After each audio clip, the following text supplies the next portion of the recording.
লগতে উপস্থিত মোৰ সাংবাদিক বন্ধুসকল, আজিৰ এই প্ৰেছ মিটখন আমি আয়োজন কৰিছিলো স্বাস্থ্য সেৱা উৎসৱ 3 উপলক্ষে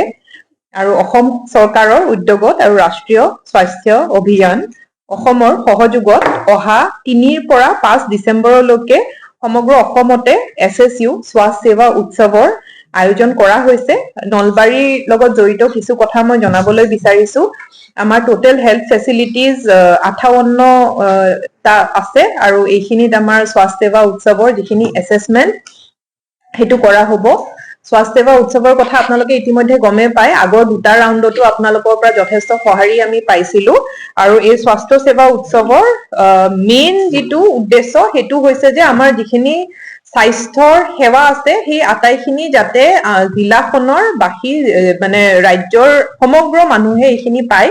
সেই মৰ্মে এইটো এটা এছেছমেন্ট কৰা হয় যে আমাৰ জিলাখনৰ যিকেইটা পেৰামিটাৰ্স আছে, বহুত দীঘলীয়া চেকলিষ্ট এখন আছে, সেই পইণ্টৰ কোনকেইটা পইণ্ট আছে আৰু কোনকেইটাত কিবা এটা গ্যাপ আমাৰ জিলাখনত আছে, সেই মৰ্মে আমাৰ আয়োজনখিনি সম্পূৰ্ণৰূপে কৰা হৈছে। ইতিমধ্যে কেইবাবাৰো মিটিং কৰা হৈছে। আমি প্ৰায় যোৱা 2-3 মাহৰ পৰাই প্ৰস্তুতিটো চলাই আহিছো আমাৰ স্বাস্থ্যৰ ADC আৰু স্বাস্থ্যৰ টিমটোৰ লগত, আৰু কেইবাৰ ৰাউণ্ডো আমি এই হেল্থৰ ইনচাৰ্জখিনিৰ লগত বহিছো যে কি বস্তু তাতে গ্যাপ আছে সেইখিনি চাওক। আৰু এইটো ক্ষেত্ৰত ডক্টৰৰ ডেফিনেটলি প্ৰেজেন্স অফ ডক্টৰটো আটাইতকৈ জৰুৰী কথা। তাৰে লগতে যে বাকি পেৰাফাৰ্নেলিয়া খিনি আছে নে নাই,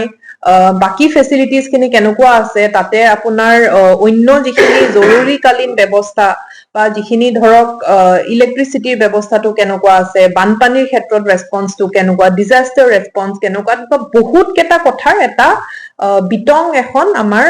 চেকলিষ্ট আছে আৰু সেই মৰ্মে আমি কেইবাৰ ৰাউণ্ডো ট্ৰেইনিঙো দিছো আৰু এছেছমেন্ট কৰি য'ত গ্যাপ আছে নলবাৰী জিলাত আমি চেষ্টা কৰিছো সেই গ্যাপটো মিট আপ কৰাৰ কাৰণে। আৰু আমাৰ বিশ্বাস যে নিশ্চিতভাৱে যোৱাবাৰৰ ফলাফলখিনিও আমি এতিয়ালৈ পোৱা নাই, কিন্তু যোৱাবাৰ আৰু এইবাৰো নিশ্চিতভাৱে যিটো কৰ্মনিষ্ঠাৰে আমাৰ স্বাস্থ্যৰ টিমটোৱে কাম কৰিছে, মোৰ বিশ্বাস যে যিখিনি গ্যাপ আছিলে সেইখিনি যথেষ্ট পৰিমাণে পূৰণ কৰিব পাৰিছে আৰু আমি মানে হেল্থ ডিপাৰ্টমেন্টৰ পৰাও এই ক্ষেত্ৰত যথেষ্টখিনি সহায় আৰু যথেষ্টখিনি গাইডেন্স পাইছো। আমাৰ যিখিনি 58খন হেল্থ ফেচিলিটি আছে তাৰে ভিতৰত sub divisional civil hospital 1, CHC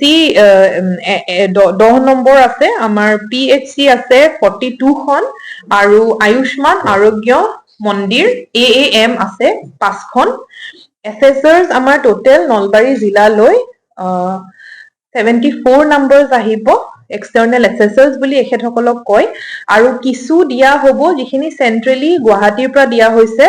আৰু তেখেতসকলক কোৱা হয় এক্সটাৰ্নেল ইভেলুৱেটৰ। এখেতসকল mostly IAS, IPS, IRS senior Assam চৰকাৰৰ চিনিয়ৰ বিষয়াসকল হয় আৰু এনেধৰণৰ 12 গৰাকী এক্সটাৰ্নেল ইভেলুৱেটৰ্ছ নলবাৰী জিলালৈ আহিব। আমাৰ 3, 4 আৰু 5 ডিচেম্বৰত আমি যিখিনি হেল্থৰ ফেচিলিটিজ আছে সেইখিনি ব্ৰেকআপ এটা কৰি দিছো আৰু 3 তাৰিখে আমাৰ 21খন হেল্থ চেণ্টাৰ হেল্থ ফেচিলিটি 3 তাৰিখে স্বাস্থ্য সেৱা উৎসৱৰ যিটো কাৰ্যসূচী তাতে ধৰা আছে।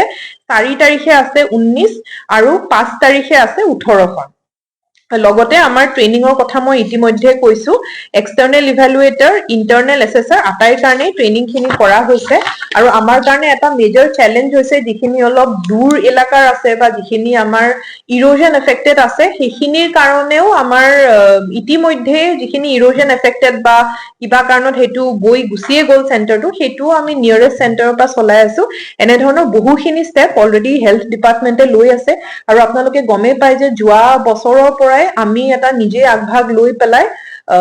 ডিপাৰ্টমেন্টৰ লগত মিলি আমি চলাৰাইজেশ্যনো কৰিছো কিছু এৰিয়াত, যাতে আমাৰ গ্ৰীণ ইলেক্ট্ৰিচিটিটো হেল্থ চেণ্টাৰ্ছ বিলাকে পায়।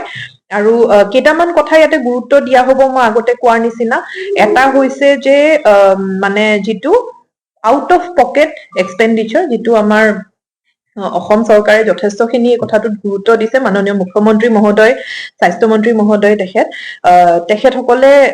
গুৰুত্ব দিছে যে out of pocket health care এক্সপেণ্ডিচাৰটো কেনেধৰণে কমিব পাৰি। যিহেতু দেখা যায় যে সামান্য কিবা এটা আমাৰ বেমাৰ হলেই এটা লোৱাৰ মিডল ক্লাছ ফেমিলি গৈ পেলাই এটা পভাৰ্টিৰ ট্ৰেপত পৰি যাব পাৰে সেইকাৰণে out of pocket expenditure minimize কৰাত মাননীয় মুখ্যমন্ত্ৰী মহোদয়ে গুৰুত্ব দিছে লগতে ক্লিনলিনেছ হাইজিন ইনফেকশ্যন কণ্ট্ৰল এইখিনি আমি চাব লাগিব যিহেতু এইটোৰ লগত ডিৰেক্টলি আপোনাৰ স্বাস্থ্যৰ এটা কানেক্ট আছে আমাৰ infant mortality rate maternal mortality rate কেনেকৈ আমি ৰিডিউচ কৰিবলৈ পাৰো সেইটো নিশ্চিতভাৱে এটা মেজৰ গ'ল হয় লগতে টাইম যিটো পেচেণ্টৰ ৱেইট টাইম এটা থাকে কনচালটেশ্যনৰ কাৰণে ডক্টৰৰ তাত গ'লে কেনেদৰে সেইটো কমাবলৈ পাৰি আৰু যিখিনি আমাৰ হেল্থৰ কমপ্লায়েন্স গাইডলাইনখিনি আছে সেই গাইডলাইনখিনি কেনেকৈ আমি এচিভ কৰিব পাৰো এই কথাকেইটাত গুৰুত্ব দিয়া হৈছে ইয়াতে মোৰ সাংবাদিক বন্ধুসকল উপস্থিত আছে মই আপোনালোকলৈও অনুৰোধ জনাম যে আপোনালোকে এই কথাখিনিৰ বিষয়ে সজাগতাৰ সৃষ্টি কৰে আৰু আপোনালোকৰ সহায় সহযোগিতা কামনা কৰিছো ধন্যবাদ ঘৰত আনন্দ আৰু সম্পৰ্কৰ চমক বজাই ৰাখিবলৈ জৰুৰী হৈছে সকলো আনন্দময় মুহূৰ্তত মৰমৰ উপহাৰ দিয়াটো সেইবাবে মধুশ্ৰী জুৱেলাৰ্ছে আনিছে সকলো ৰঙীন ক্ষণৰ বাবে বিশেষ গহনা হীৰাৰে হওক সোণৰে হওক বা ৰূপৰে হওক শ্ৰেষ্ঠ ডিজাইনছ আৰু হলমাৰ্কযুক্ত গহনাই ৰাখে সম্পৰ্কক নিখুঁত তেনেহ'লে আজিয়ে আনক আনন্দ মধুশ্ৰী জুৱেলাৰ্ছৰ সৈতে যোগাযোগ কৰক 7002800341 নাইবা ভিজিট কৰক LNB ৰোড নলবাৰী অসম